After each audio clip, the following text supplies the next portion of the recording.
မမင်္ဂလာပါကျွန်တော်ခုတစ်ခေါက်မိတ်ဆက်ပေးခြင်းတဲ့ချင်းရတော့ကျွန်တော်ကိုရိုင်းကျွန်တော် BB ကိုမျိုးမင်းထွန်းကိုရိုင်းရေးသက်တည်ကုန်းထားတဲ့ပရိသတ်တက်တဲ့စောင်းမြေရေးဆိုတဲ့ချင်းလေးနဲ့ကျွန်တော်မိတ်ဆက်ပေးမှာဖြစ်ပါတယ်ကျွန်တော်ဝါသနာရ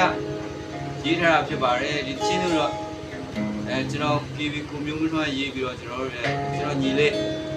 ပေါင်းဇွဲထက်သားနေပြီးတော့ဆိုမှဖြစ်ပါတယ်ဒီနေ့လို့ကျွန်တော်ညီနဲ့မိတ်ဆက်ပေးတာဖြစ်ပါတယ်အသေးကွက်နေတဲ့ဘော်ရာရီအတွက်တိုက်ဆိုင်မှုရှင်နဲ့နားလည်ပေးကြပါလို့ဒီချင်းလေးကိုကျွန်တော်ဝါသနာရရေးတာဖြစ်တဲ့အတွက်